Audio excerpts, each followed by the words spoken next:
দুয়ারে কড়া নাড়ছে পবিত্র ঈদুল আজহা। পছন্দের পশু কিনতে তোড়জোড় শুরু করেছেন সামর্থ্যবানরা।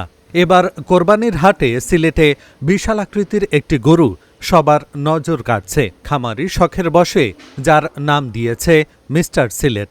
1 টনেরও বেশি ওজনের সাদা কালো মিশ্র রঙের বিশাল আকৃতির গরুটি দেখতে প্রতিদিনই ভিড় করছেন উৎসুক মানুষ।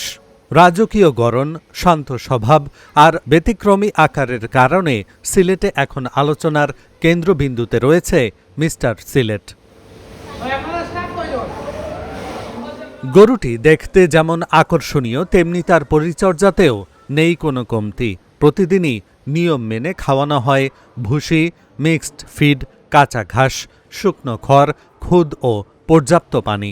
শুধু খাবার আর পরিচর্যাতেই প্রতি মাসে খরচ হচ্ছে প্রায় 30 থেকে 35 হাজার টাকা।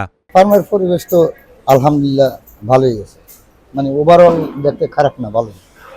আবার তো দেখছি আমরা 4-5টা গরু দিচ্ছি। গতবার সে দাম দর এবার মানে চাওয়া হিসাবে আমরা তো এখনো ক্রয় করি নাই, কিন্তু তুলনামূলক একটু বেশি আছে। শাহিওয়াল জাতের গরু আছে, কিছু ফ্রিজিশিয়ান জাতের আছে। ওগুলো আসলে বাজারে চেয়ে ভালো, মোটামুটি ভালো। হ্যাঁ, এবং এখানে যে পরিবেশটা খুবই ভালো। আদার্স যদি কম্পেয়ার করা হয় তার চেয়ে এখানে অনেকটাই ভালো পরিবেশ। যে বাজারে বিভিন্ন জাতের গরু আসে, বিভিন্ন জায়গা থেকে আসে, না বাংলাদেশের বিভিন্ন ডিস্ট্রিক্ট থেকে আসে, বিভিন্ন অসুখ বিসুখ থাকে তার মধ্যে, বাট ওরা তো অত ভ্যাকসিন ট্যাকসিনও দেয় না। বাট এখানে কিন্তু ভ্যাকসিন দেওয়া হয় প্রতি 3 মাস পর খুব সম্ভবত, আমার জানা মতো ভ্যাকসিন দেয় ওরা, এবং কৃমিনাশক ট্যাবলেট খাওয়ানো হয় এখানে। খামারির প্রত্যাশা, কোরবানির হাটে সবচেয়ে বড় আকর্ষণগুলোর একটি হবে মিস্টার সিলেট। তবে গোখাদ্যের বাড়তি দাম আর ঋণের চাপ ভাবাচ্ছে খামারিদের। খাদ্যের দাম কমলে গরুর বাজার আরও স্বাভাবিক থাকবে বলে মনে করেন তিনি। খামারও মাংস যেভাবে উৎপাদন হয়, ঠিক তেমনভাবে দুধ উৎপাদন হয়। এখন দুধে উৎপাদন, মাংস উৎপাদনও গিয়া যদি খাবারের কারণে যদি ঘাটতিটা ঘটে, তাইলে খামারিরা অলরেডি, আপনি চট্টগ্রাম দেখতে পারবা প্রায় 400 থেকে 500 খামারি অলরেডি ব্লক হয়ে গেছে, তারা খামার ছাড়ি দিছে। এরকম আস্তে আস্তে সব বিলীন হয়ে যাব। তখন দেখা যাব আমরা আর নিজে উৎপাদন করতে পারলাম না মাংস, নিজে উৎপাদন করতে পারলাম না দুধ। তখন আমরা পার্শ্ববর্তী দেশ যেগুলো আছে সেগুলোতে মাংস দুধ আনতে হবে।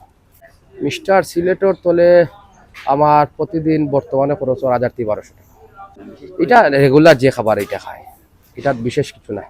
ফলমূলই থাকুন তা নাই ভাই, এটা যেরকম নর্মাল গরুয়ে খায় সেম এইভাবে খানি খায়, তবে তার একটু বেশি লাগে, কারণ তার আকার আকৃতি একটু বড়, তো যার কারণে তার খাবার অন্যান্য গরু থেকে 2 গুণ 3 গুণ বেশি খাবার লাগে। কোরবানির ঈদের জন্য এই গরুটি ছাড়াও আরও প্রায় শতাধিক গরুর পরিচর্যা করছেন খামারি। প্রতিদিনই 10 থেকে 12 ঘন্টা সময় দেন খামারে। সত্যিই কি সিলেটে এবার কোরবানির হাটের বড় চমক হয়ে উঠবে mister Sylhet? Dhaka journal, news desk.